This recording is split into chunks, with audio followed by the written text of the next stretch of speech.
Buying property in New York City? Yeah, it's not like anywhere else. It's a whole other level. A mix of taxes, fees, and neighborhoods that are totally different from one another.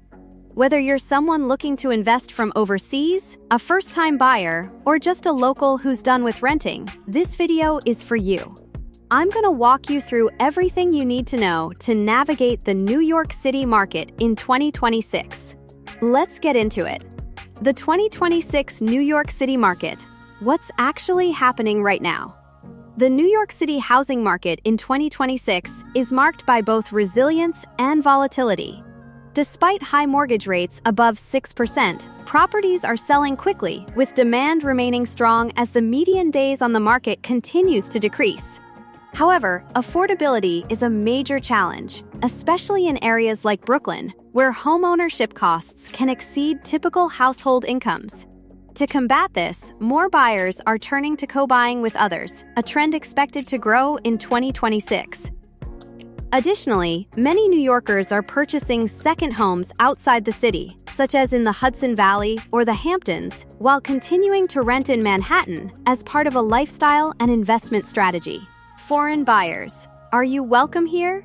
Yes. But come prepared. One of the biggest surprises for international buyers is that there are no federal restrictions on foreign ownership of real estate in the U.S. That means anyone, from Pakistan to Poland to Peru, can own property in New York City without needing special visas or prerequisites. But here's the catch. Buying property as a foreigner comes with complex tax implications, additional closing costs, and sometimes stricter financing hurdles than U.S. residents face. So, while you can absolutely buy property, you'll need to plan for higher cash requirements, understand New York City closing taxes, and be ready to provide documentation for U.S. lenders, such as tax returns and proof of funds. How to buy property in New York City in 2026. Step 1. Assess your financial picture. Before you even start browsing listings, it's crucial to get a clear understanding of your financial situation. Take a moment to ask yourself, do I have a steady income and a solid credit score? These are the two cornerstones of your ability to secure financing in a competitive market like New York City. Have I saved enough not only for the down payment but also for the closing costs, which can sometimes exceed tens of thousands of dollars?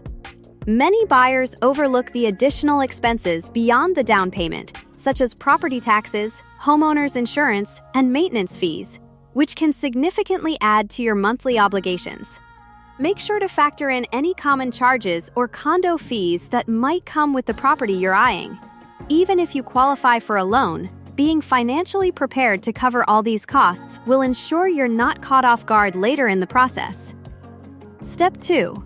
Get pre-approved for a mortgage or prepare to pay cash. In New York City, pre-approval for a mortgage isn't just a nice-to-have. It's your ticket to playing the game.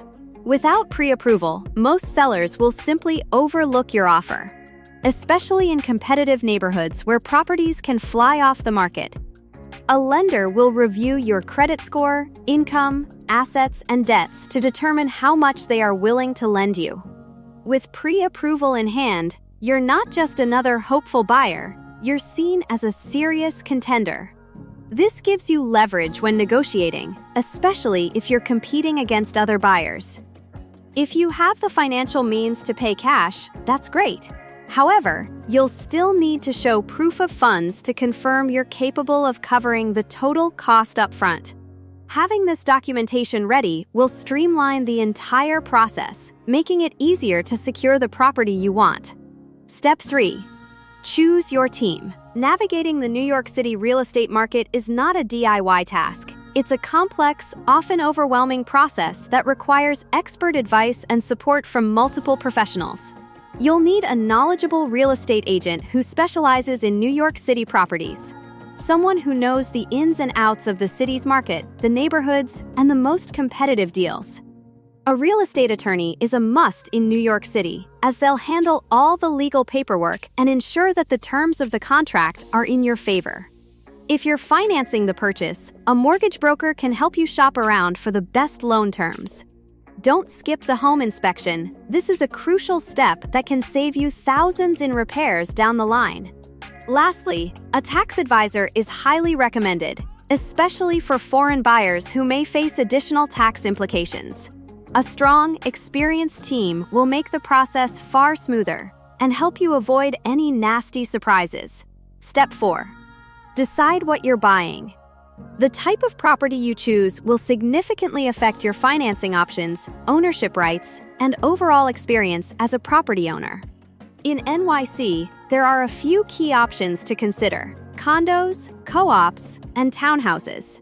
Condos are perhaps the most straightforward option, as you own the unit and the deed to the property. This makes it easier for foreign buyers to secure financing compared to co-ops. However, condos come with a higher purchase price and more substantial closing costs. Co-ops, on the other hand, are more common in NYC and involve owning shares in a corporation that owns the building. While co-ops are often cheaper and have lower closing costs than condos, they come with their own set of challenges. Board approval is required, which often involves an interview process, financial disclosures, and sometimes even a background check. Townhouses offer traditional ownership, giving you complete control of the property, but they often come with higher property taxes. Each option has its own pros and cons, so it's essential to carefully consider your lifestyle and investment goals before making a decision. Step 5. Make an offer and negotiate. Once you've found the property of your dreams, it's time to make an offer. In New York City, where demand often outpaces supply, making a competitive offer is crucial. Often, this means offering more than the asking price or negotiating with escalation clauses to ensure you outbid others if needed. In a hot market, speed is also critical. Sellers are more likely to consider offers with fast closing timelines, so having everything lined up for a quick transaction can give you the edge. If you're offering cash, that's even more appealing to sellers, as it guarantees a faster and less complicated process. At this stage, it's important to craft an offer based not just on the listing price, but on comparable sales in the area, the property's condition, and the seller's motivations. Negotiation is key in securing a deal that works in your favor. Step 6. Understand closing costs. In New York City, closing costs can add a significant amount to your overall purchase price, often ranging from 1.5% to 6% of the sale price. These costs include the mortgage recording tax, title insurance, attorney fees, and a mansion tax on properties over $1 million. You'll also need to account for common charges or maintenance fees if you're purchasing a condo or co-op. These costs can add up quickly, so it's important to budget accordingly. For instance, on a $2 million condo, closing costs could easily exceed $100,000, which you'll need to pay in addition to your down payment. Make sure to factor these fees into your overall budget so there are no surprises when it's time to close the deal. It's not just about affording the property, it's about understanding and preparing for the costs that come with purchasing in one of the most expensive cities in the world. Step 7. Home inspection and appraisal. Getting pre-approved for a mortgage is one thing, but do you truly know what you're buying? Home inspections are a non-negotiable part of the buying process. A thorough inspection will help identify any potential issues, such as structural problems, water damage, or outdated electrical systems that might cost you thousands in repairs. An appraisal is also a key step, as it ensures that the home is worth the price you're paying. Skipping these steps in a rush to close the deal might seem tempting, but it could come back to haunt you. Home inspections can save you a lot of trouble by revealing hidden issues that might not be obvious during a first viewing. Even if the property seems perfect, these assessments can help ensure that you're making a smart investment in the long run. Step 8. Closing day. Signing the dotted line. The big day is finally here, closing day. But don't think for a second that you're done once you sign the paperwork.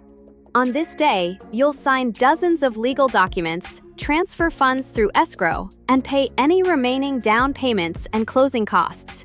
In New York City, this process can take several hours, so be prepared for the paperwork marathon. Once everything is in order and the money has been transferred, ownership of the property will officially pass to you. However, this is only the beginning. You'll now have to manage property taxes, maintenance, and any future repairs that may arise.